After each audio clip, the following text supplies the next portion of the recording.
Allez, on y va. Alors, le métabolisme des lipides. Bon, les lipides, nous mangeons des lipides comme nous mangeons des glucides et comme nous mangeons des protéines. Ces lipides-là seront dégradés. Donc, les lipides alimentaires, ils contiennent quoi? Ils contiennent des triglycérides et contiennent aussi des phospholipides. Tout ça, on les avait vus. On a vu leur structure, donc ce n'est pas la peine de revenir là-dessus. L'essentiel, que ce soit les triglycérides ou que ce soit des phospholipides, ils vont tous subir l'action des enzymes. Les enzymes, quel est leur rôle? Les enzymes, elles vont dégrader les acides gras, libérer les acides gras et le glycérol dans le cas des triglycérides. C'est les lipases en général. Et pour les phospholipides, c'est les phospholipases qui vont dégrader et libérer les deux acides gras,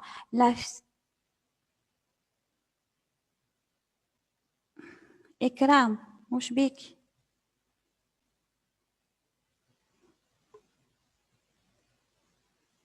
Qu'est-ce qui se passe إكرام؟ وش بيك تقصي لي في الهضرة؟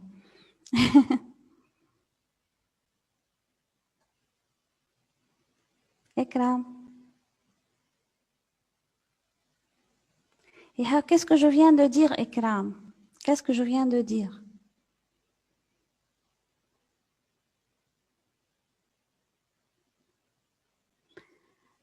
Les autres, s'il vous plaît, répondez-lui. Qu'est-ce que je viens de dire?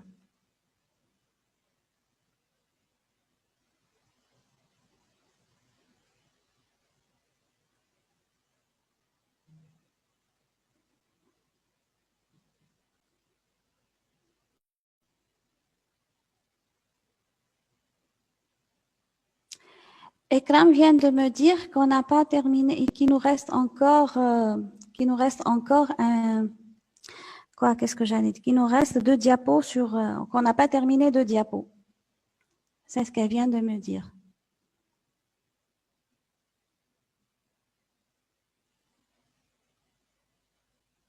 Voilà, merci Oumaïm. Voilà, Ekram, je vous réponds. Je viens de dire qu'il nous reste de petites parties في chaque métabolisme. Les glucides, il nous reste... معليش نعاود نexpliquer لك. Les glucides, il nous reste la VPP. Les protéines, il reste 3 ou 4 diapos. C'est pas très important. Je reviendrai là-dessus. J'ai préféré commencer directement avec le métabolisme des lipides. Comme ça, pour qu'il n'y ait pas des coupures, ندير l'enchaînement كامل. مش ما نحبش نكمل une partie donc, et puis ce qui reste, c'est pas vraiment très important. Allez, revenons au métabolisme des lipides. Donc, les lipides alimentaires, que ce soit des TG ou des phospholipides, quand on les mange, ils subissent l'action des lipases pour les triglycérides ou phospholipases pour les phospholipides. L'essentiel, que ce soit TG ou phospholipides, ces enzymes-là, elles ont pour rôle de libérer, de dégrader complètement ces TG ou ces phospholipides. Qu'est-ce qu'ils vont nous libérer? Ils vont nous libérer des acides gras, ils vont nous libérer du glycérol, ils vont nous libérer de l'alcool, que ce soit choline ou éthanol, amine, etc. Et ils vont nous libérer de l'acide phosphorique. Donc, voilà les principaux constituants des lipides. Bon, nous, on s'intéresse à quoi? Nous, on s'intéresse d'abord aux acides gras. Donc, l'essentiel, nous, d'abord, on va s'intéresser aux acides gras. Les acides gras, leur dégradation. Donc là, je suis en train de faire la dégradation, c'est-à-dire dégradation pour libérer de l'énergie, pour c'est les voies qui libèrent de l'énergie. C'est comme pour la glycolyse des des glucides et transamination pour les protéines. Donc là, je vais dans la voie de la dégradation, production d'énergie. L'essentiel, donc, je vais libérer des acides gras. Alors, ces acides gras, donc ces acides gras, si on a pris trop de lipides, trop de gras, l'excès de gras sera stocké sous forme de TG dans les tissus adipeux, donc stockage. Sinon, ces acides gras seront utilisés pour produire de l'énergie via le cycle de Krebs et chaîne respiratoire par leur principale voie qui est la bêta-oxydation. La bêta-oxydation, c'est la voie de dégradation des acides gras pour produire de l'énergie. Donc, je reprends. Alors, les acides gras libérés à partir des triglycérides. Alors, attention, les triglycérides peuvent être d'origine alimentaire ou aussi stockés dans nos propres tissus adipeux, dans notre propre tissu adipeux. Donc, faites attention. On n'a pas que des lipides alimentaires. Nous aussi, on fabrique des lipides. C'est comme pour les glycogènes. Voilà, c'est la même chose que pour. Je comparerai les TG aux glycogènes. Les TG sont une source d'énergie qui peut être stockée. D'accord? Donc, les acides gras libérés vont subir les réactions de la bêta-oxydation pour produire de l'énergie via cycle de Krebs et chaîne respiratoire. Maintenant, si l'organisme n'a pas besoin d'énergie, et j'en ai encore des acides gras libres, quel sera leur devenir? Ces acides gras libres seront stockés au niveau du tissu adipeux, voilà, stockés au niveau du tissu adipeux sous forme de triglycérides. Donc, voilà le topo. Voilà, c'est ce qu'on va voir. Donc, aujourd'hui, on va voir comment ces acides gras sont-ils dégradés par la bêta-oxydation pour fournir de l'énergie et par le cycle de Krebs et la chaîne respiratoire. Lorsque l'énergie subir l'énergie, alors où se déroule cette la bêta-oxydation des acides gras a lieu dans la matrice. Je vais vous donner une. Donc, nous, on a l'habitude de les acides gras, c'est des carbonés possédant une H3 qui représente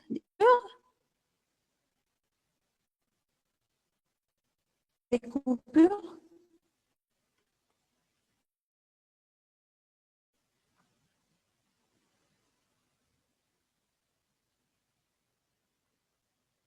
Il y a des coupures. Bon, on est connecté. Attendez, je vais ramener mon autre modem et je change. D'accord? Vous patientez. Vous patientez, je vais changer de modem. Je vais ramener l'autre. D'accord? Patientez.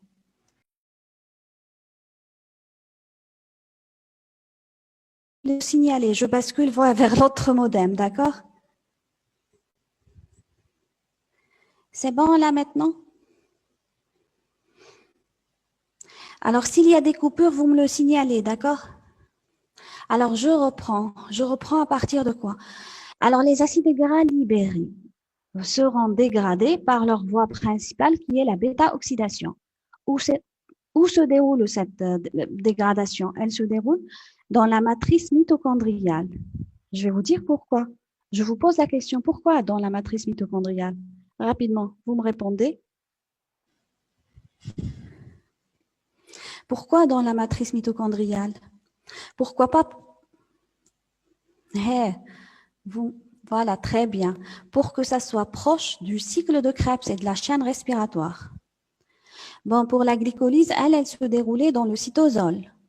Pourquoi? Parce que la glycolyse nous produisait du pyruvate et que ce pyruvate-là avait son propre pore, il peut traverser sans aucun problème la membrane mitochondriale. Mais là, la bêta-oxydation des acides gras va nous produire des acétyl-CoA. Attention, les acétyl-CoA ne peuvent pas sortir et entrer à leur guise. C'est pour ça que ça doit se dérouler dans la matrice mitochondriale. D'accord?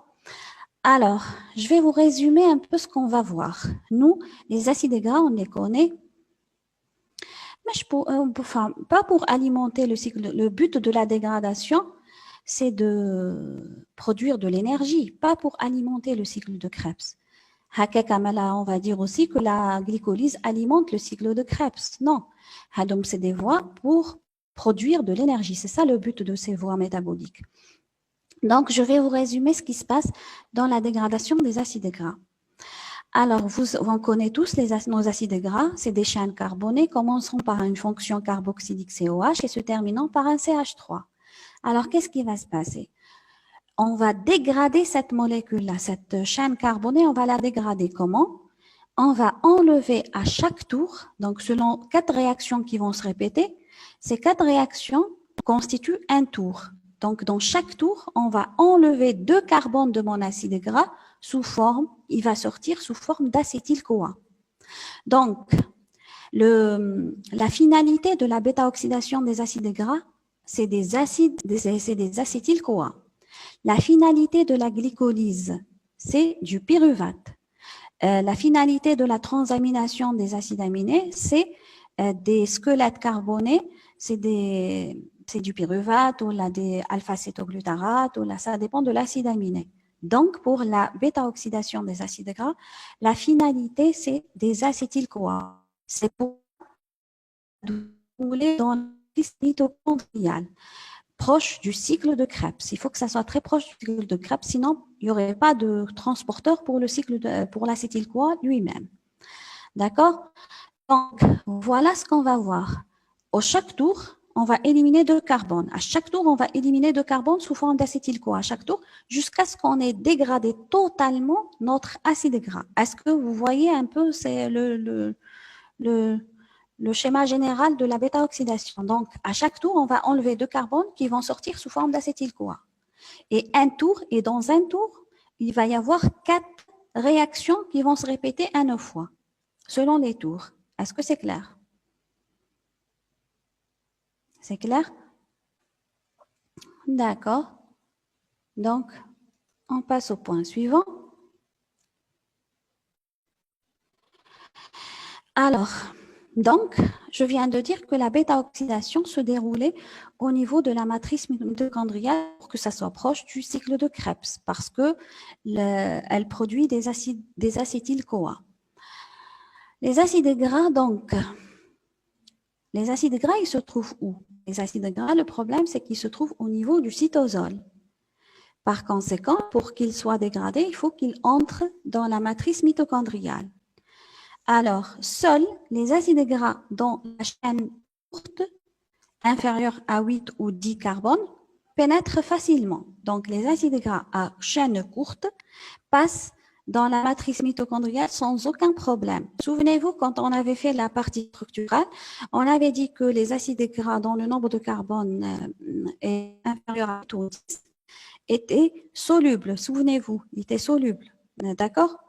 Et que la solubilité diminuait au fur et à mesure que le nombre de carbone augmentait. C'est la raison pour laquelle les acides gras à courte chaîne passent sans problème à travers la membrane mitochondriale et passent au niveau de la matrice mitochondriale. Contrairement aux acides gras dont le nombre de carbone est élevé, ceux-là, ils ne peuvent entrer directement dans la matrice mitochondriale, donc ils ont besoin de transporteurs. Donc je répète, les acides gras à chaîne courte passent sans problème au niveau de la chaîne respiratoire, au niveau de la matrice mitochondriale.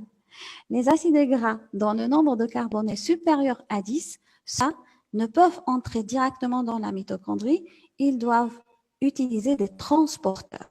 Bon, mais avant de parler des transporteurs, ces acides gras doivent d'abord être activés. Qu'est-ce que ça veut dire, une activation? Donc, activation qui dit activer, activer, c'est donner de l'énergie, c'est-à-dire consommer de l'ATP. Donc, soit, regardez, on regarde ensemble, voici mon acide gras, COHR, R c'est le reste de la chaîne, plus ATP, plus le coenzyme A. Pourquoi j'ai mis le SH là? Pourquoi il est SH? Pourquoi il y a un SH ici? Qu'est-ce que ça veut dire ce SH? Que veut dire ce SH? CoA SH. Très bien, très bien. Ça veut dire que mon coenzyme A est libre. Donc, s'il est libre, c'est forcément qu'il va accepter ou va prendre en charge l'acide gras. Très bien. Donc, l'acide gras, avant de subir les réactions de la bêta-oxydation, tous les acides gras, qu'ils soient courts ou lents, qu'ils soient à longue chaîne ou à courte chaîne, ces acides gras doivent être activés. Consommation d'ATP, d'énergie. Donc, acide gras plus ATP plus CoA-SH, l'enzyme. Donc, qu'est-ce qui va se passer? Cet acide gras va se fixer sur le coenzyme A. et il va y avoir consommation d'énergie. Mais là, regardez, il y a consommation d'AMP plus PPI, c'est-à-dire j'ai consommé 2 phosphates riches en énergie, 2 PPI. Alors donc, et j'obtiens l'acyle-CoA. Donc, un acyle-CoA. Donc, ça, c'est l'acyle-CoA. Je n'ai plus le droit de l'appeler acide gras parce qu'il a perdu une partie de sa fonction carboxylique, n'est-ce pas? Donc, il est collé sur le coenzyme A. Donc, c'est un acyle coenzyme A. L'enzyme responsable de cette réaction s'appelle l'acyle-CoA synthétase. Donc, je reprends. Les acides gras, qu'ils soient à courte ou à longue chaîne, avant de pénétrer avant de subir la réaction de la bêta-oxydation, doivent être d'abord activés. Leur activation se fait par consommation d'ATP et en présence de coenzyme A. On obtient l'acyle CoA plus AMP plus PPI. D'accord? Donc, ce PPI-là sera hydrolysé en 2 phosphates, la phosphatase inorganique.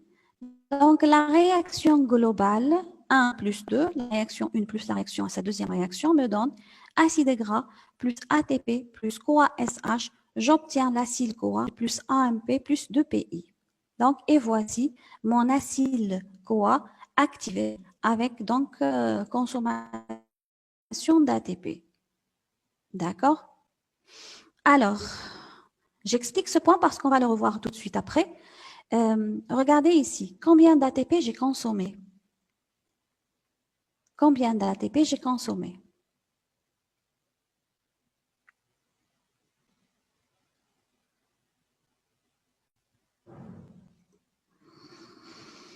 Un ATP, d'accord tout le monde?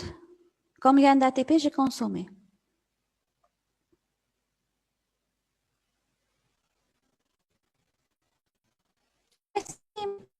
Pourquoi 2 Wassim? 3 واحدة. وين شفتوا هادو 3؟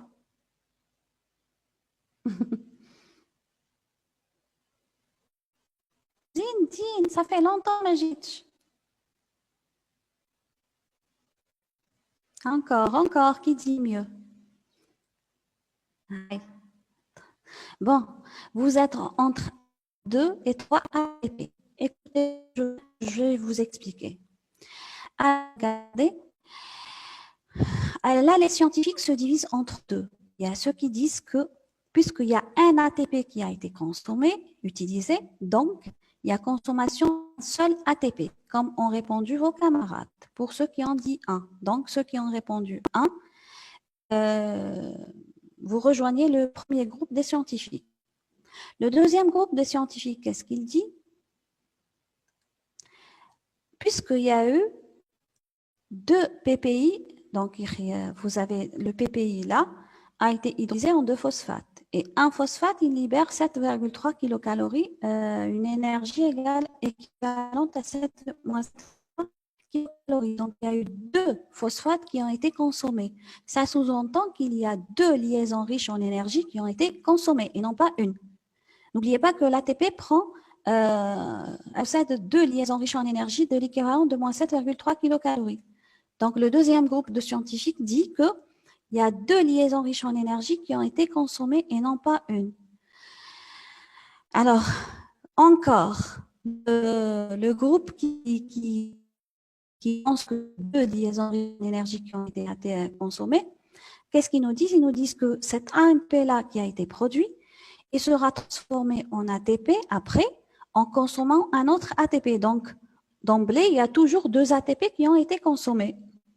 L'essentiel, 2 groupes de scientifiques se divisent entre ceux qui disent 1 ATP et ceux qui disent 2 ATP. Moi, bon, enfin, si vous mettez 1, c'est juste. Ceux qui mettent 1, c'est juste. Ceux qui mettent 2, c'est juste. Mais il faudrait juste expliquer pourquoi le 1 et pourquoi le 2. D'accord? Donc, à mon avis, je trouve que l'hypothèse de 2 ATP, de liaison riche en énergie, est beaucoup plus convaincante parce que effectivement, là, j'ai consommé 2 PPI. Là, d'habitude, on a l'habitude de voir un composé plus ATP donne ADP plus PI. D'accord? Mais là, on voit qu'il y a consommation de deux pays qui ont été consommés. Donc, c'est l'équivalent de deux liaisons riches en énergie, malgré qu'on ne retrouve pas vraiment deux ATP. D'accord? Bon, moi, qu'est-ce que je fais? Et vous me suivre, obligé. Euh, on va retrancher tout à l'heure. On retranchera deux ATP pour que ce soit uniforme. Comme ça, les examens, un ATP, moi, je travaille avec deux ATP. Vous devez vous aligner, vous travaillez comme moi avec deux ATP. C'est juste pour que ça soit uniforme. Mais sinon, un, c'est juste et deux, c'est juste. D'accord? Je ne peux pas être plus royaliste que les scientifiques qui nous disent que un, c'est juste et deux, c'est juste. D'accord?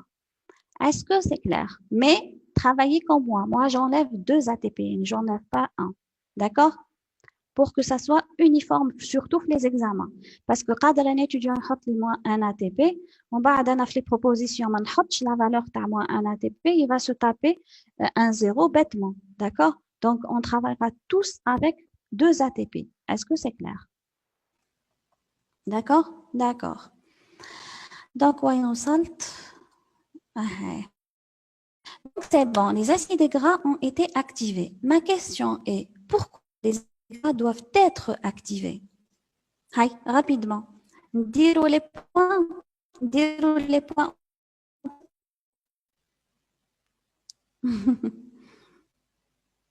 Pourquoi les acides doivent être activés? Hassan Nao. Amani Bellasel, c'est sûr que Amani Bellasel, c'est sûr chef à le cours déjà. Non, pour que ça ne sort pas. Non, non, non, non, non. Ça n'a rien à voir.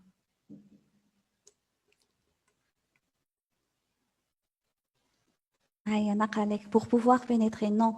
Pour subir la bêta-oxydation. Je sais que vous avez répondu comme ça. Bon, une deuxième question. Est-ce que les os ont été activés quand ils ont subi la réaction de la glycolyse? Est-ce qu'ils avaient été activés? Répondez, Oli. Les glucides, les os n'ont pas été activés? Amani بالعسل. يا أخي ريبونديتي. شفتوا كيما تخموش. Bien sûr que les os ont été activés. Le glucose, quand il entre dans la cellule, il est rapidement phosphorylé. Consommation d'un ATP, j'obtiens du G6P. Puis, je pique comme c'est quoi là? Le phosphate qui s'est accroché sur l'os, c'est une activation. Si on n'a pas dit le mot activation, ça ne veut pas dire qu'ils n'ont pas été activés. C'est une activation. On est en train, et je l'ai dit, quel est l'intérêt de ce phosphate? Et éviter la sortie, donner de l'énergie à la molécule, etc., etc. On l'a dit, n'est-ce pas? Donc, les glucides aussi, les os aussi ont été activés. Toute molécule qui doit subir des dégradations doit être activée, doit être énergisée. Elle nous ramène à quoi? Elle nous ramène la barrière de l'énergie d'activation. C'est une activation. La molécule توصل la barrière d'activation pour qu'à partir de cela, il y a la réaction. Bon, l'essentiel. Une fois que les acides gras ont été activés, on a obtenu des acyles coenzyme A. Pour les acides gras à courte chaîne, eux passent sans aucun problème. À longue chaîne, ils ont besoin de transporteurs. Nous avons deux types de transporteurs, l'acylcarnitine transférase 1 et l'acylcarnitine transférase 2. C'est quoi? C'est des enzymes qui se trouvent sur l'oula, elles se trouvent sur le côté du cytosol, ou l'autre, elle se trouve du côté de la matrice mitochondriale. Donc, le cytosol, on a l'espace entre les deux membranes, membrane externe, membrane interne, et on a la matrice mitochondriale, d'accord? L'acylcarnitine, la structure c'est comme le coenzyme A, c'est la même chose. Voici la structure de la carnitine, la voici. Donc, où est-ce qu'elle va accrocher mon acide gras? Sur le OH HADA. Vous voyez le OH HADA, c'est là où va se fixer mon acide, c'est-à-dire mon acide gras. D'accord? Donc, voici notre acide CoA, mon acide gras accroché sur le coenzyme A. Il est lâché, il est donné à la carnitine. La carnitine. Donc, واش يصرى يلصق في هنا في الاو اتش ها وهنا يلصق. voici mon acide gras. Maintenant il s'appellera l'acide carnitine 1. هذه c'est l'acide carnitine 1. ها هو. D'accord? Donc l'acide gras qui s'est accroché sur la carnitine, le CoA-SH, donc il revient, il sera libéré et il va prendre en charge il va ramener un autre acide gras, d'accord? Donc, l'acide carnitine 1. Qu'est-ce qu'elle va faire, cette acide carnitine 2? Elle va céder l'acide gras à l'acide carnitine transférase 2, va le faire entrer dans la matrice mitochondriale. Une fois à l'intérieur de la matrice mitochondriale, l'acide gras, l'acide gras, mettez en tête que c'est l'acide, d'accord? Bon, l'acide gras, il se débarrasse de l'acide carnitine transférase 2 et il va se fixer sur le coenzyme A parce que la réaction, elle se fait sur le coenzyme A. C'est le coenzyme A, c'est l'enzyme qui va mener cette dégradation. Ça ne se fait pas sur le carnitine. Les carnitines, c'est des enzymes uniquement c'est des protéines qui servent uniquement à transférer ou à transporter le coenzyme A du cytosol vers la matrice mitochondriale. Est-ce que ceci est clair?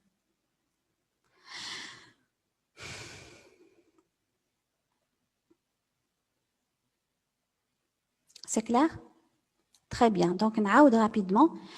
Une fois activé, l'acide gras accroché sur le coenzyme A va être transféré à la matrice mitochondriale grâce à deux transporteurs, l'acide carnitine 1 et l'acide carnitine 2. Donc, la première se trouve sur la membrane mitochondriale externe, la deuxième membrane mitochondriale interne. Donc, l'acide coenzyme A est transféré sur la carnitine. On obtient l'acide carnitine transférase 1. Qui est transféré à la carnitine transférase 2, qui le fait entrer dans la matrice et on obtient finalement donc l'acide coenzyme A qui réagit avec le coenzyme A de la matrice mitochondriale. Donc voilà, les acides gras sont à l'intérieur de la matrice mitochondriale. Donc voici le résumé de ce que je viens de dire. Action de l'acide carnitine transférase 1, acide CoA plus carnitine. Donc, je préfère le schéma.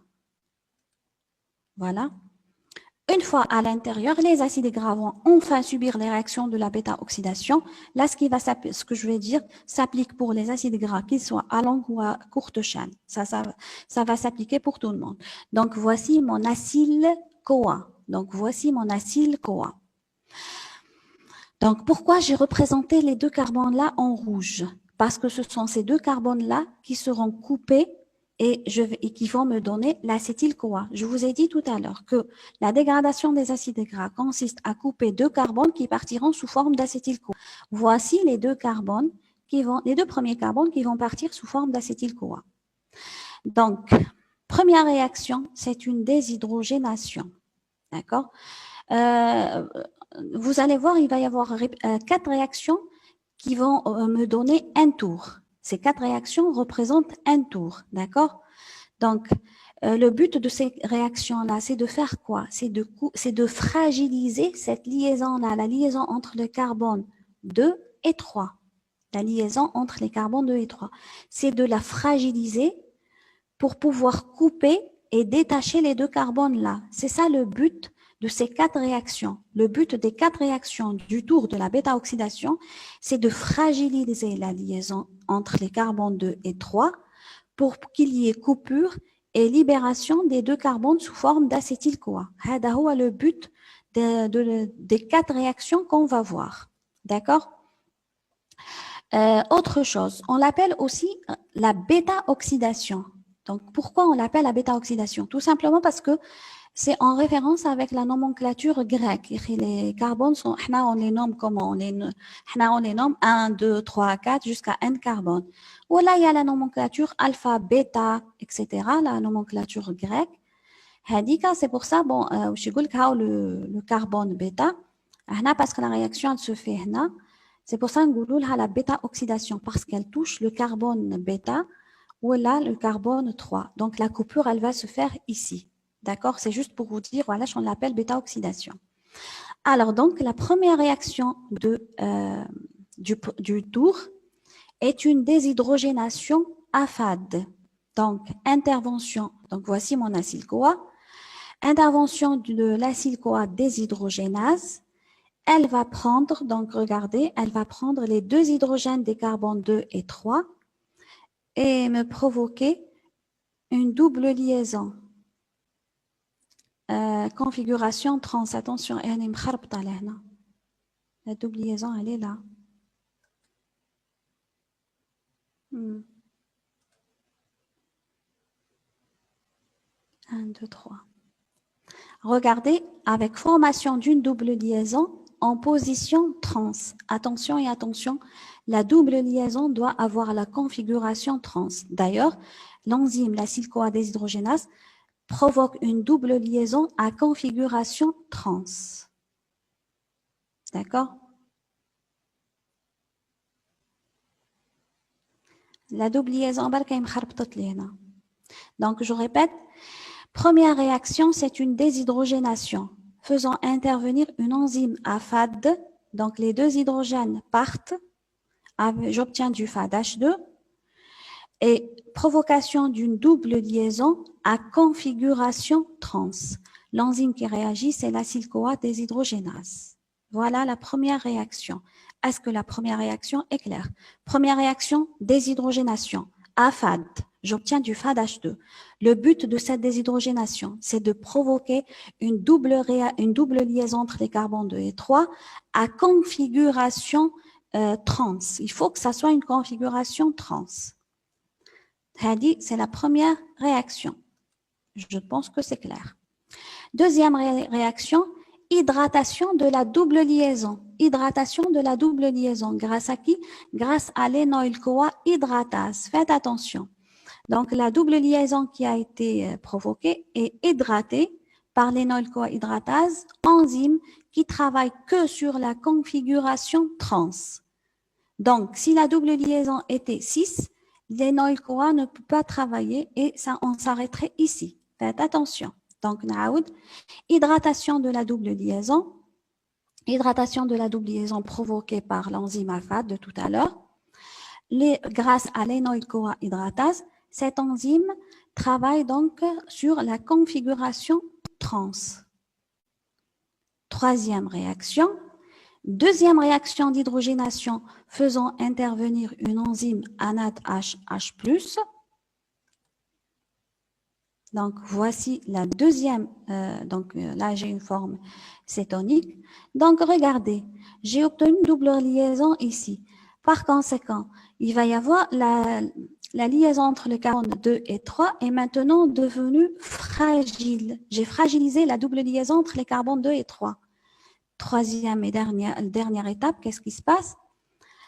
Entrée du CoA SH et clivage ou coupure. Donc, il va y avoir coupure ici, plus CoA SH, donc هذا l'acyle CoA هذا كامل, plus CoA SH, coupure, clivage entre le carbone 2 et 3. Qu'est-ce que j'obtiens? J'obtiens de l'acétyl-CoA plus l'acyle-CoA qui lui manque de carbone. Et j'ai fini mon premier tour. Donc, je répète rapidement avant que ça ne se coupe. Regardez comment je facilite les choses. Première réaction, c'est une réaction à déshydrogénation AFAD. J'obtiens du FADH2. Quel est l'intérêt de cette réaction? C'est de provoquer une double liaison entre les carbones 2 et 3, double liaison à configuration trans. Donc, c'est ça le but de la déshydrogénation AFAD. Deuxième réaction, c'est une réaction d'hydratation grâce à l'énoyl-CoA hydratase qui va hydrater la double liaison à configuration trans. Elle est spécifique de la double liaison trans. Troisième réaction, c'est une déshydrogénation, mais cette fois-ci à NAD. J'obtiens du NADH+. Donc, qu'est-ce qu'on obtient sur le carbonneutron? Une fonction cétonique. Et j'ai ainsi fragilisé la liaison entre le carbone 2 et 3. Quatrième étape et dernière étape, clivage, coupure. J'obtiens l'acétyl-CoA de carbone plus l'acyle-CoA, c'est-à-dire mon acide gras qui lui manque de carbone. Et c'est comme ça que j'ai obtenu, après un tour, un acyle-CoA qui lui manque de carbone plus un acétyl-CoA. Est-ce que c'est clair? Ça va se couper, hein, ça va se couper, on reprendra.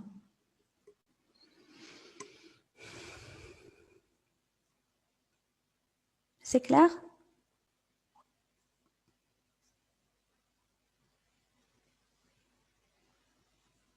Très bien.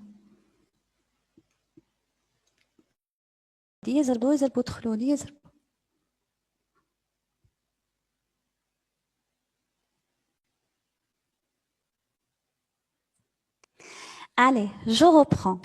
Donc, les 4 réactions de la bêta-oxydation consistent en quoi? Première réaction, c'est une déshydrogénation. Qui dit déshydrogénation dit départ de protons. C'est une déshydrogénation. comme les images.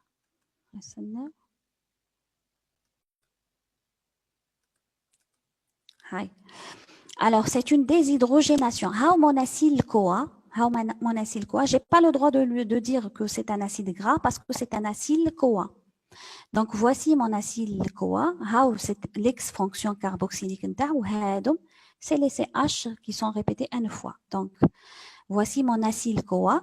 Il va subir la première réaction de la bêta-oxydation qui est une réaction de déshydrogénation à FAD. La première réaction, c'est une réaction à FAD. Que va nous faire cette réaction-là? Le FAD, quel est son rôle? Le FAD, il va provoquer l'apparition d'une double liaison entre les carbones 2 et 3. هذه décalette la double liaison. ما باليش كيفاش صبحت لي هنا. Attention, راهي هنا la double liaison. Est-ce que je peux corriger? Ah, c'est nerf. Je peux corriger. Voilà, très bien, Annie corrigita. Voilà. Voilà. Voilà, c'est mieux. Donc, déshydrogénation à FAD. Elle va provoquer une double liaison entre le carbone 2 et 3. Les H donc, j'obtiens une double liaison. C'est ça le but de la déshydrogénation à FAD. Ramener une double liaison. La double liaison, elle ne n'importe comment, elle doit avoir la configuration trans. Qui c'est qui s'occupe de ça? C'est l'acyle-CoA déshydrogénase, c'est l'enzyme. C'est elle, c'est une enzyme AFAD. Donc, qu'est-ce que j'obtiens à cette étape-là? J'obtiens un FADH2. C'est clair? En bas, qu'est-ce qui va se passer? Il va y avoir hydratation. Hydratation de la double liaison par l'énoyl-CoA hydratase. Hydratation, donc, تتنحى la double liaison هذيك. Grâce à qui? Grâce à l'énoyl-CoA hydratase. Mais cette enzyme, elle ne travaille que sur la configuration trans. J'insiste sur ce point-là pour vous bloquer après. Alors, hydratation de la double liaison trans, configuration trans. C'est bon. Donc, on a OH. Tout ça, c'est pour quoi? C'est pour fragiliser la liaison hadi entre le carbone 2 et 3 pour pouvoir couper cette liaison et avoir l'acétyl-CoA hada wahdo. Troisième réaction, c'est une réaction à NADH, ANAD. L'enzyme, donc c'est l'hydroxyacyl-CoA déshydrogénase.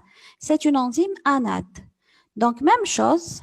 هنا واش راح يتنحاو لي H هادم H يتنحاو ويروحوا في الناد.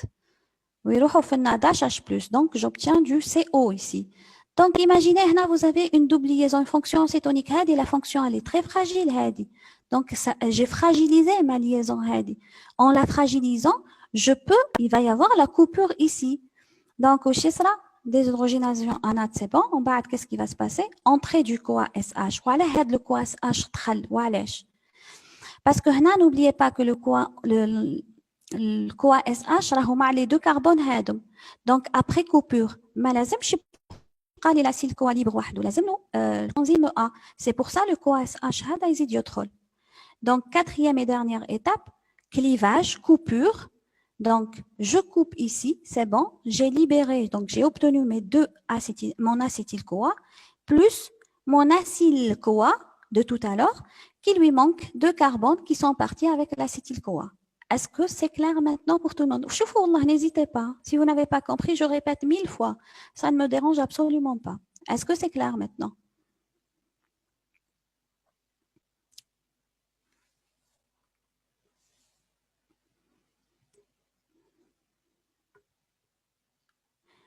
Wallahi, ça me dérange pas. Si je peux si je le répète 10 fois, ça me dérange pas.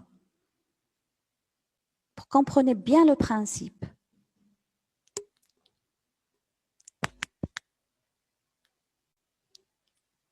C'est bon, on passe? On passe? Donc, et ainsi de suite, et ainsi de suite.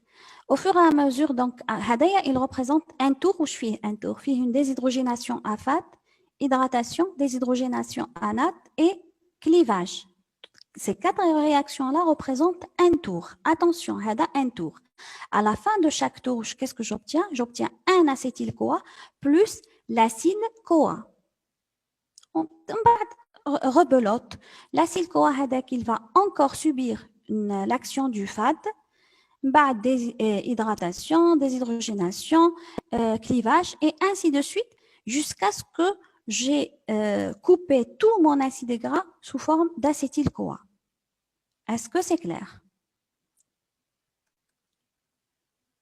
C'est clair? Je vais vous donner un exemple. Vous allez très, très bien comprendre ensuite. Vous allez mieux comprendre encore. Bon, j'ai oublié de le préciser. Ce que je viens d'expliquer concerne que les acides gras saturés, parce qu'on va voir les acides gras saturés, insaturés, un nombre impair de carbone, etc.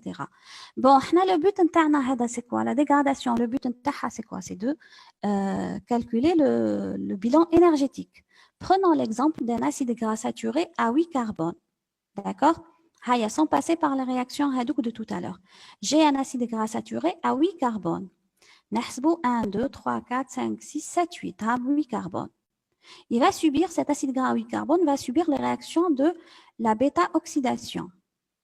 Au premier tour, au premier tour, donc, quand on dit 8 carbone, au premier tour, je vais 6 carbone plus un acétyl-CoA. Les deux carbones qui sont partis sous forme d'acétyl-CoA.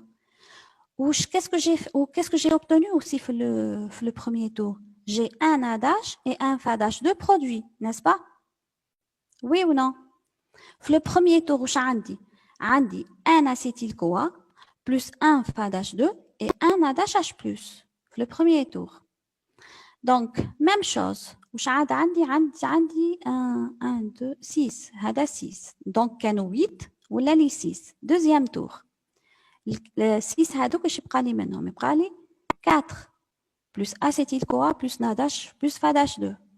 Les 4 هذوك واش يمدوا لي. Regardez bien au dernier tour. شوفوا le dernier tour. Hein.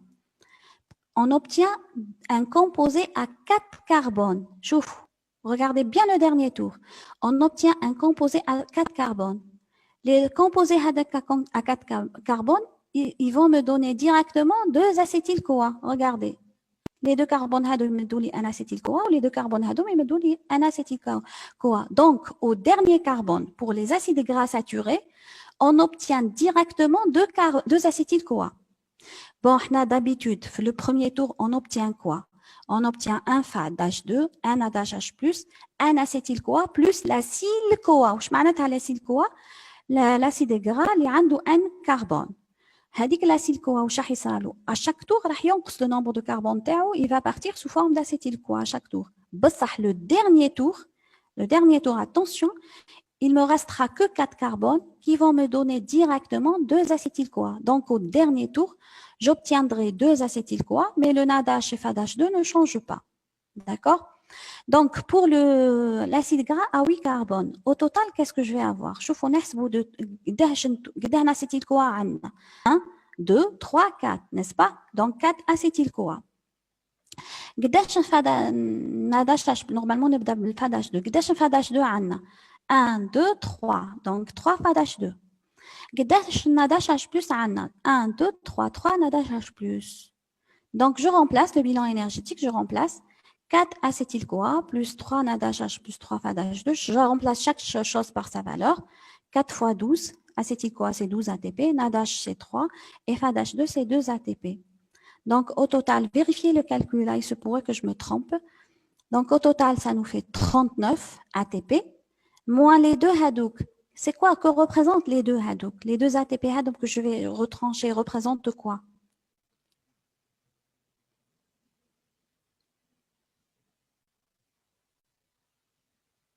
Très bien. Très bien. Les 2 ATP de l'activation qu'on a consommé tout à l'heure. Donc, je peux trouver, oui, très bien pour tout le monde. Je peux mettre 2 ATP, ça me donnera 37 ATP. Et comme je peux aussi mettre moins 1 ATP, ça me donnera 38 ATP. C'est pour ça que on doit tous travailler de la même façon, il faut toujours retrancher moins 2 ATP. À l'examen, ou vous me faites moins 1 ATP, on va nous faire. Donc, je le dis, je le redis, c'est moins 2 ATP. D'accord? Donc, au total, la dégradation d'un acide gras à 8 carbone me donne 37 ATP. Je connais ma femme, je Est-ce que c'est clair? Voilà comment on calcule. Donc, je l'ai détaillé avec les carbones et tout. Donc, le bilan énergétique de la dégradation du C8 est 37 ATP, acide gras saturé à nombre pair de carbone. Je précise bien. Avez-vous des questions? Est-ce que c'est clair? C'est clair? Donc, comment est-ce que je peux transformer ce que je viens de faire en équation? Comment je peux transformer ceci en équation? شوفوا واش عملنا احنا.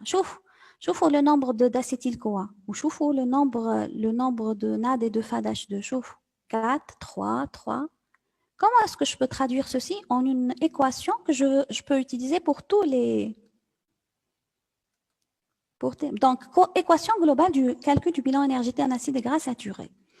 Donc, le nombre d'acétyl-CoA, c'est toujours N sur 2. Au nombre de FADH2 et NADH, c'est N sur 2 moins 1, nombre de tours d'angle. Donc, j'ai l'équation, je vais dire, acétyl-CoA, c'est N sur 2, plus N sur 2 moins 1 pour le FADH2, plus N sur 2 moins 1 pour le NADH+.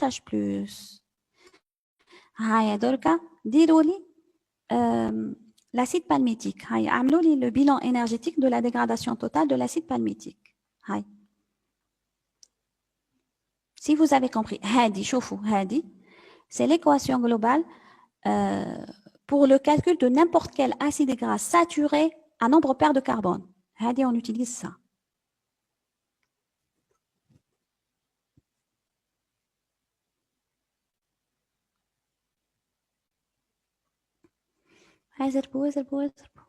Très bien. Donc, j'ai 8 acétyl-CoA. Très bien, 8 acétyl-CoA, 7 NADH+, et 7 FADH2. Très bien, voilà, très bien. 8, 7, 7, voilà. D'accord, très bien. Très bien, donc 8, 7 et 7. Donc, je remplace l'acétyl-CoA, NADH et FADH2 par leur valeur, et je calcule, normalement, on trouve 120... Allez, 130. Non, non, non, non, non, non, ça ne me dit rien, 130. 129 normalement. شوفي يعني ما حسبتش بصح de mémoire, je suis sûre et certaine que c'est 129. عملوا لي الحساب. tellement نشوفها على سيت بالميتيك أنا حافظتها 129. عملوا الحساب. كان ما ظهرتش. وي وسيم. qu'est-ce qui se passe? وي وسيم. نحي لك الميكرو. هاني نحيت لك الميكرو.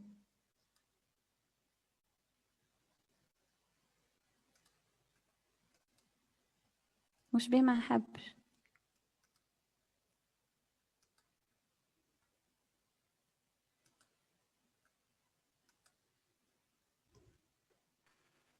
وي وسيم أنا نحيت لك الميكرو. وسيم.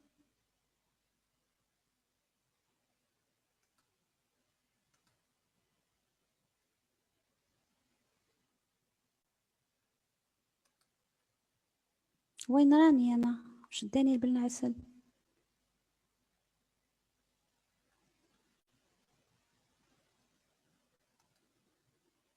Voilà, très bien.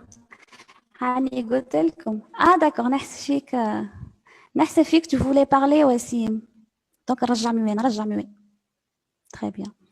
هاي très bien. شفتوا هاني قلت لكم 129. هاني والله ما حسبتها بصح تلمو أي في مخي يعني même les bilans énergétiques حفظتهم. وإيماجيني ما خرجتش 129 هذيك تبهديلة. Oui, 129. Très bien. Est-ce que c'est clair? Est-ce que c'est clair là? Est-ce que c'est clair comment on calcule le bilan énergétique des acides gras à nombre pair et saturé? C'est bon? فهمتوها؟ هيا on passe maintenant. شوفوا كي تفهموا لو كالكول كي تفهموا اليوم واش راني نعمل من بعد كلش ساهل.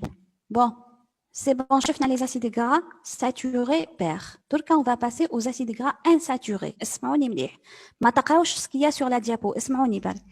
Alors les acides gras insaturés. Quel est le problème des acides gras insaturés? Les acides gras insaturés. Je fais au مليح.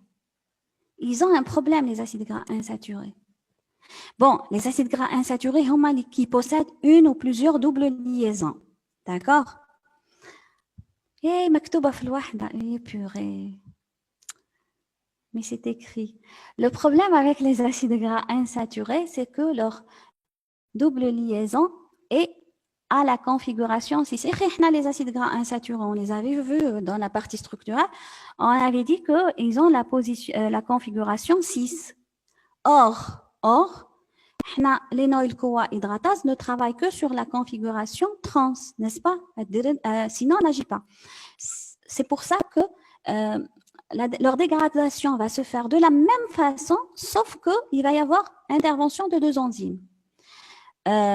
L'énoïl-CoA isomérase et l'hydroxyacyle-CoA épinérase. Bon, je vais expliquer ça brièvement. Je ne vais pas trop entrer dans le détail. D'habitude, je le fais.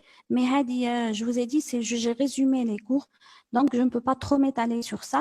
Ça va me prendre beaucoup plus de temps. Bon, pour les acides gras insaturés, je vais vous simplifier la chose. Les acides gras insaturés ont la double liaison en configuration 6. Or, l'énoïl-CoA ne peut travailler sur la configuration 6, elle travaille que sur la configuration trans.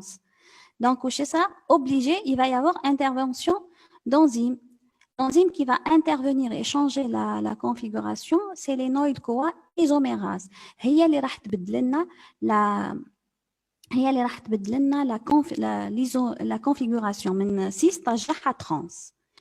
Donc, intervention aussi d'une deuxième enzyme, l'énoïl-CoA épimérase. Cette enzyme, on a les acides gras insaturés. On a des acides gras qui ont une seule double liaison. Par exemple, l'acide palmitoléique 1-delta-9 après le carbone 9. Ou on a des acides gras possédant plusieurs doubles liaisons, tels que donc, linoléique de configuration, donc C18, 9, 12, etc. ou 9, 12, 15. On a des acides gras ayant une ou la plusieurs doubles liaisons. L'essentiel. La double liaison, elle se trouve entre quel carbone et quel carbone? La double liaison, elle existe déjà. Elle existe l'acide gras. Mais ça, elle n'est pas la place entre le carbone 2 et 3. Le fait quand il a provoqué sa double liaison, entre le carbone 2 et 3, n'est-ce pas? Les acides gras naturels, comme l'inoléique ou l'alimentation, leur double liaison ne se trouve pas entre les carbones 2 et 3. Elle se trouve entre les carbones 3 et 4.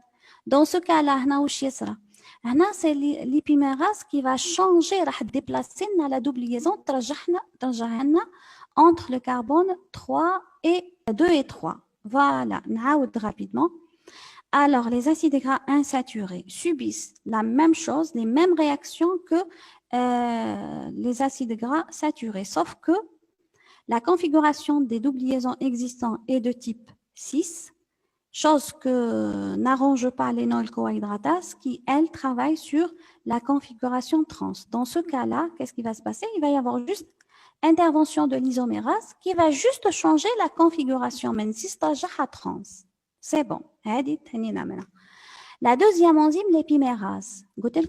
Les acides gras insaturés possédant plusieurs doubles liaisons, il arrive que la double liaison-là ne se trouve pas entre les carbones 2 et 3. Elle existe, mais ce n'est pas entre les carbones 2 et 3, entre le carbone 3 et 4. Ce n'est pas adéquat aussi pour l'intervention des enzymes.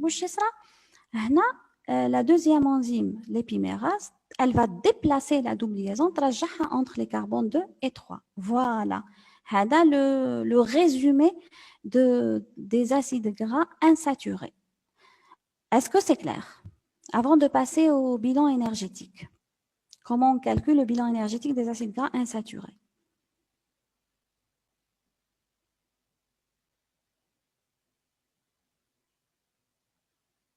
وين رحتوا؟ D'accord? Comme je rentre pas trop dans le détail. Celui qui veut que je détaille, pas de problème. Madame, lorsque l'acide gras est polyinsaturé, quelle double liaison sera déplacée? La double liaison paire, après les carbones paires. Si je prends le cas de l'acide palmitoléique, c'est un delta 9. Donc, delta 9, elle est impaire. La double liaison est impaire. Isomérase. Qui te 9, 12 par exemple. 9 est impaire, 12, elle est paire. Donc, elle n'est pas adéquate pour... donc, on a intervention de l'épimérase. Elle va la déplacer. Les doubles liaisons qui sont après les carbones pairs, ils seront déplacés. Voilà. Chauffe, si on a le temps, hein, je vous promets, si on a le temps, vraiment, celui qui veut aller au fond, on expliquer il n'y a pas de problème. Mais Anna, c'est juste pour gagner du temps. Enfin, je ne suis pas en train de dire comme des questions sur ça. Comme des questions sur ça. Al-Mohim, l'isomérase, changer la configuration, ou l'autre, déplacer la double liaison. C'est bon? On va aller alors à votre avis pour le bilan énergétique de la dégradation des acides gras insaturés, qu'est-ce qui sera différent différent par rapport aux acides gras saturés? Rapidement. Qu'est-ce qui sera différent? Non, l'activation. L'activation, c'est la même chose pour tout le monde. Et l'activation, elle s'est faite, ça y est, donc on a la bêta-oxydation. Très bien. Dorsaf. Très bien. Pas de FADH2. Voilà. La différence, c'est que les acides gras insaturés, j'ai déjà une double liaison. Elle existe déjà. Donc, forcément, un tour, on va faire abstraction pour le FADH2. Le FADH2, il ne va pas intervenir. Parce que le rôle du FADH2, c'est pour ça tout à l'heure, comme FADH2, il provoque une double liaison. Puisque j'ai une double, un tour X, je vais avoir une double liaison. Donc, le tour HADEC, il ne va pas y avoir intervention du FADH2. Qu'est-ce qu'il va y avoir intervention? De l'isomérase ou la hydroxyacylcoépimérase qui vont ou déplacer ou changer la configuration. D'accord? Donc, pour le bilan énergétique, ce sera pareil, sauf pour le FADH2. Voilà, le bilan énergétique. Équation globale du calcul du bilan énergétique d'un acide gras saturé. Pour le nombre d'acétyl-CoA, c'est toujours n sur 2. Pour le nombre de FADH2, ce sera n sur 2 moins x, où x sera le nombre de doubles liaisons. Moins 1 moins x, normalement, c'est ça, on dit moins 1 moins x. L'essentiel, le FADH2, on enlève le FADH2 en fonction, plus j'ai de double liaison, plus j'enlève du FADH2. Par exemple, si j'ai une double liaison, je vais enlever un FADH2. Qui fait un tiroha. N sur 2 moins x moins 1.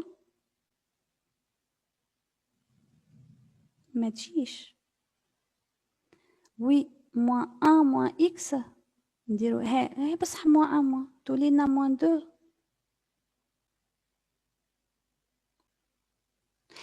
Très bien. C'est bon.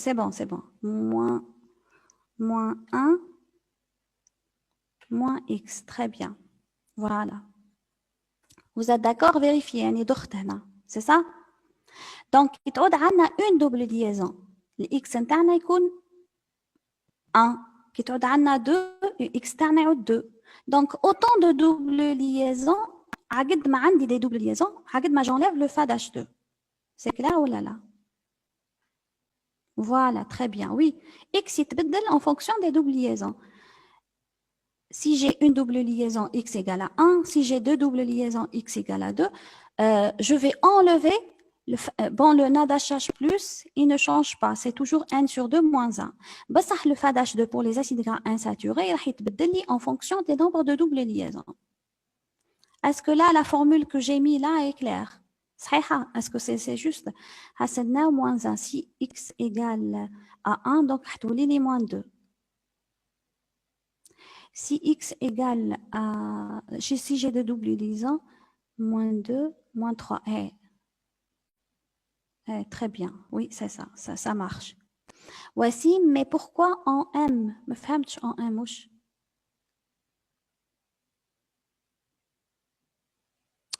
آية si نحطو x c'est tout راح يولي لنا si j'ai une double liaison راح تولي لي moins 1 تولي لي كيما n sur تولي لي كيما هذه n h plus.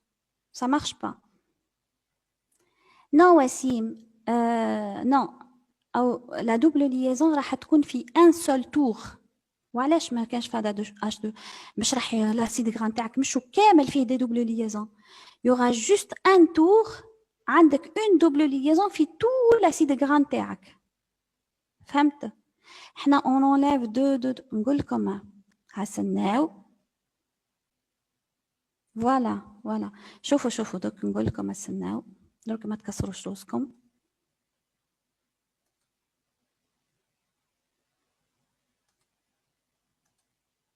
voilà شوفوا تبعوني.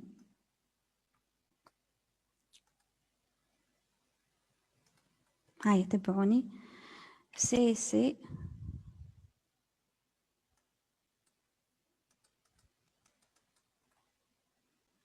voilà.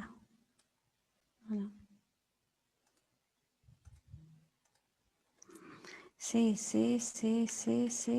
1, 2, 3, 4, 5, 6. C'est 1, 2, 3, 4, 5, 6, 7, 8. Voilà. Bon, مشو مليح. Exemple, مشو مليح. Voilà. شوفوا. Donc, soit un acide gras عنده 1, 2, 3, 4, 5, 6, 7, 8, 9, 10, 11, 12. Soit un acide gras ayant 12 doubles liaisons. Donc, premier tour. وش عندي؟ premier tour وش حاعد عندي 1 2 3 4 5 6 double liaison 1 2 3 4 plus acétyl CoA. هذا le premier tour. Deuxième tour. C double liaison CC encore plus acétyl CoA. D'accord? Dorka. Au premier tour, deuxième tour. Au troisième tour, la double liaison, elle existe déjà.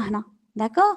Donc, le tour, c'est là où il ne va pas y avoir intervention de FAD. Donc, CC plus acétyl CoA. تفضل connexion. Le tour هذا برك où il va pas y avoir de FAD. هنا يكون الفاد sauf فهنا parce que هنا j'ai déjà la double liaison. Donc c'est pour ça qu'il n'y a pas de FAD, il n'y a pas intervention de FAD. في هذه برك. ومن بعد là ça devient normal. ومن بعد après c'est le FAD il intervient. Après هنا il intervient plus acétyl CoA. ومن بعد à la fin je vais avoir 2 acétyl CoA d'un coup. Est-ce que c'est clair? C'est clair là?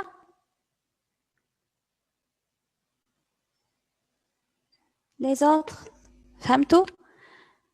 C'est juste la double, comme une double liaison, donc... D'accord, c'est clair? Et celle qui m'avait dit moins x, ما نقدرش ندير moins x برك parce que كنحط moins x égale à 1 تولي لي moins 1 donc كيف راح يولي لي كيف الفاد or احنا قلنا on retranche 1 donc moins x moins 1 ça marche اللي درتها هذيك ça marche d'accord نرجعوا l'application. Donc, moins x, moins 1, moins x, moins 1, moins x. Bon. Donc, نرجعوا هاي l'équation globale. 1 sur 2, acétyl-CoA, plus 1 sur 2, moins 1, moins x, FADH2, plus 1 sur 2, moins 1 pour le NADH H+. Le NADH H+, on met de gaz. هاي عملوا لي l'acide palmitoléique.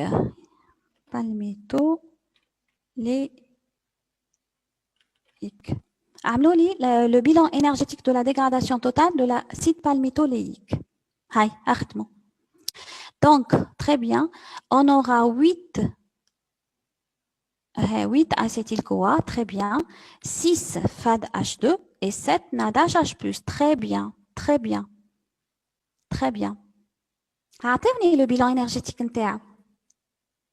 أعطيني le bilan énergétique نتاعو. En une seconde أعطيوهولي. Sans calculer. Sans calculer. وعلاش قاعدة نقول لكم sans calculer. Sans calculer. Bon, on vient de le calculer, l'acide palmitique. On a 129. Puisqu'il y a un FADH2 qui saute. 129. On a au moins 2 ATP. 127. Voilà. Voilà, 127 ATP. Sans calculer parce qu'on l'a déjà calculé. Très bien. Très bien, très bien. C'est bon. Tous les autres carrés في بلاصتي. هاي. L'année prochaine, on va تحكموا نتوما في بلاصتي. C'est clair là? Donc, en fonction du nombre de doubles liaisons, je vais enlever du FAD. Qui a deux doubles liaisons, ou 2 FADH2, qui a 3 doubles liaisons, 3 FADH2, et ainsi de suite. Est-ce que c'est clair? C'est clair? C'est clair? On passe au troisième cas maintenant. Au troisième cas, c'est le cas où j'ai des acides gras à nombre impair de carbone. Alors, les acides gras à nombre impair de carbone, le dernier tour, au lieu d'avoir 4 carbones qui me donneront directement 2 acétyl-CoA, comme on a vu avec les acides gras saturés pairs ou la même insaturés pairs, ils vont me donner un composé à 5 carbones. C'est logique puisqu'ils sont impairs. Au dernier tour, les acides gras à nombre impair formeront un composé à 5 carbones. Mais ils me donnent un composé à 4 carbones, ils me donneront un composé à 5 carbones. Alors, le composé à 5 carbones, 2 carbones, ils me donnent acétyl-CoA et 3 carbones, ils me donnent propionyl-CoA. Est-ce que c'est clair? Donc, les acides gras à nombre pair de carbone, au dernier tour, ils vont me donner un composé à 4 carbones. Les 2 carbones, ils me donnent l'acétyl-CoA, ou les 3 carbones, ils me donnent propionyl-CoA. Alors, ce propionyl-CoA, il est transformé en DL-méthylmalonyl-CoA, qui sera transformé en succinyl-CoA, puis oxaloacétate. Donc, l'oxaloacétate, qui dit oxaloacétate, c'est le cycle de Krebs. Donc, le propionyl-CoA alimente le cycle de Krebs en oxaloacétate. L'essentiel, la dégradation totale du propionyl-CoA, c'est toujours 5 ATP. Je vous la démontrerai au TD. Mais c'est toujours 5 ATP.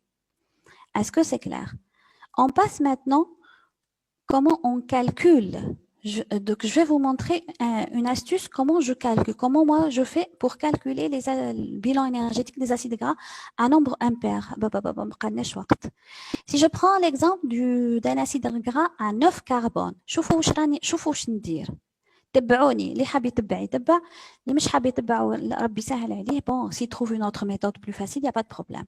Alors voici un acide gras à 9 carbones. واش ندير له انا? Qu'est-ce que je fais? Je sais que les acides gras impairs, ils me donnent toujours propionyl-CoA. Donc, نحي les 3 carbones, C9, 9 carbones moins 3, 3 تاع شكون تاع البروبيونيل واش يبقى لك c'est 6. Donc 6 carbones plus les 3 يمدوا لي l'acide gras C9. ومن بعد واش نخدم نورمالمون دونك سي 6 هذيك نقسمها sur 2. Donc 6 divisé par 2 تمد لي 3 acétyl-CoA. 6 divisé par 3 moins 1, ما كانش 3 فاد H2 et 3 NADH H+. Donc, je remplace chaque chose par sa valeur et je calcule mon bilan énergétique. Est-ce que فهمتوها la dégradation, le bilan énergétique des acides gras à nombre impair? Oui ou non? Donc, ديما واش ديروا؟ ديما كي يعود عندكم un acide gras impair, ديما رجعوه نحيو les 3 carbone تاع البروبيونيل وخدموا على ce qui vous reste en pair باش ما تتخلطوش. دونك عندكم C6 خدموا على C6 والبروبيونيل كوا راهو هنا. من بعد واش ندير؟ لي C6 هذوكم نقسمهم عندي 3 اسيتيل كوا 3 فاد H2 et 3 NADH H+. شوفوا هنا c'est le seul cas où le nombre de FAD et de NAD يكون le même nombre d'acétyl-CoA. C'est le seul cas, le cas des acides gras à nombre impair. D'accord? Puisqu'on محسوب le tour, on محسوب puisqu'on a نحيت البروبيونيل كوا راني خرجته وحده comme si كاو le tour راهو هنا ومحطوط le tour. Donc je remplace chaque chose par sa valeur. Maintenant, je vais avoir donc 44 moins les 2 ATP de l'activation, je vais avoir 42 ATP. C'est clair ou là نعاود؟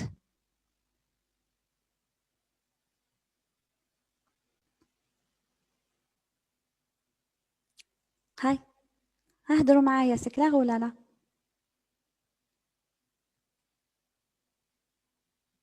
C'est clair? Très bien. Donc, Hadi, ça, donc moi, je travaille comme ça me facilite, impossible de me tromper. Bon, ce qu'on fait, attendez, le bilan énergétique du C29, 1 delta 6. Attendez le bilan énergétique du C9, 1 delta 6.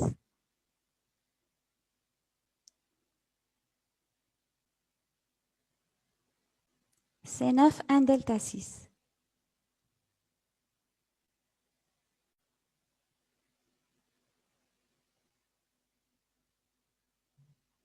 Vite. Allez, 52. Très bien, Ekram. Très bien. 40. Voilà, je vous ai donné C9, 1 delta 6, parce que déjà, j'en ai calculé le C9. Le pair est 42 ATP, puisque on a une double liaison, donc il y a un FAD H2 qui saute, un FAD H2, 2 ATP qui sautent, 42 moins 2, ça me donnera 40 ATP. Voilà, c'est la classe. Bon, on a vu tous les 3 cas. C'est bon, on peut faire nos TD. Ça va se couper. Je vous dis merci beaucoup. Et à lundi prochain, ne ratez pas le cours. On est en train de faire le sujet de l'examen. D'accord? Alors, donc vous pouvez faire l'exercice là, le TD, vous pouvez le faire. Les exemples, allez les faire. Merci beaucoup. Et à lundi prochain, Inch'Allah. Ya Rabbi, khalina hayyin.